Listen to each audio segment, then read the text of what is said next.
This is another one of those perplexing, confusing stories that you likely missed a couple of weeks ago, given how hard corporate media was working to distract you from anything disparaging to the narrative.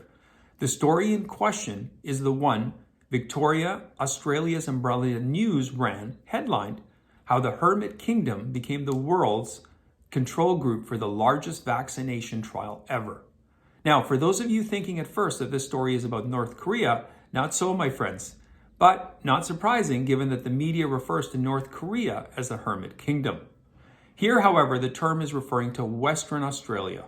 For those of you not familiar with Australia, its giant oblong desert is so inhospitable that almost nothing can survive in it. That's why Australians tend to cluster near the coasts, where there is access to water. The eastern coast includes the most well-known cities like Melbourne and Sydney, and Darwin sticks up on the north coast. So smack dab in the middle of Australia, you'll find nothing of consequence, except a tiny town called Alice Springs, which sprouted up at the only spot where water can be found.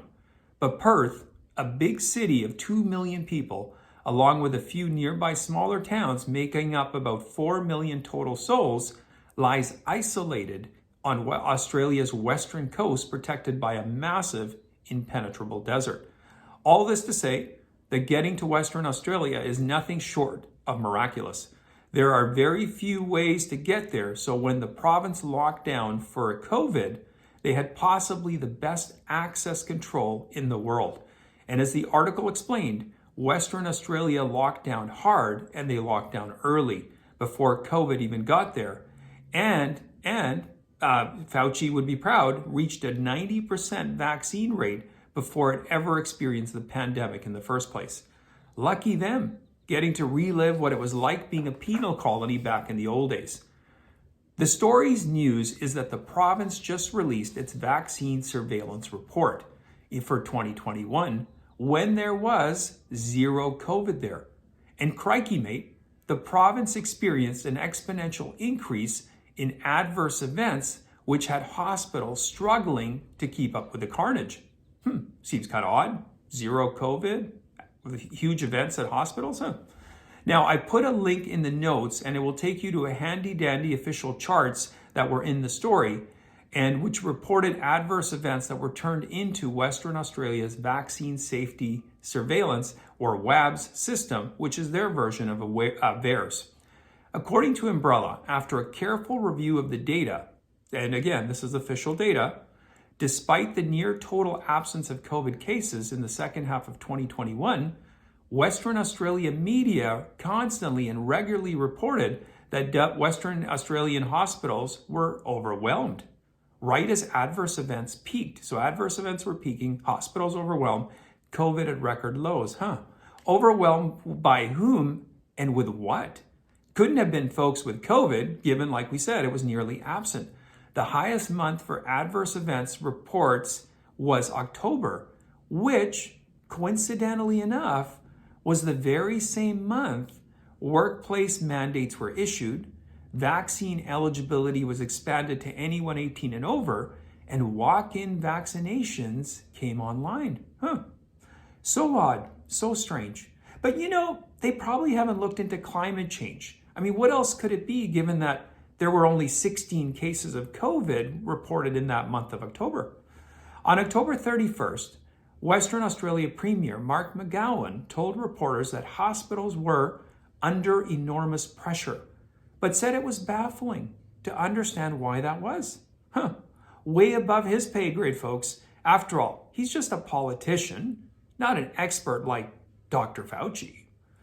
The WSSV report concluded the high number of reports in 2021 following COVID-19 vaccination reflects higher uptake of COVID-19 vaccination and high engagement from the public and healthcare providers with the monitoring of vaccine safety. All that to say, I don't know.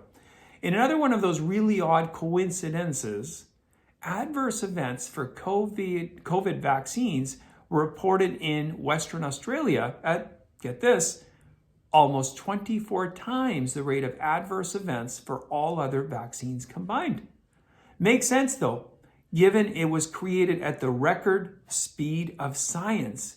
it should do everything faster, better, stronger than those old-fashioned vaccines. Of course, all this leaves the expert journalist fact checkers with PhDs totally perplexed. I mean, after all, there must be some kind of a logical explanation. Maybe it was Trump derangement syndrome. Nah, that's too obvious. Maybe it was an epidemic of asymptomatic COVID. You know, like a yet to be identified phantom crypto COVID strain without any respiratory symptoms that causes heart attacks and strokes? Or maybe it was killer mosaics. Maybe one of you would like to take a shot at what it could be? Anyway, like I said, I put a link in the story.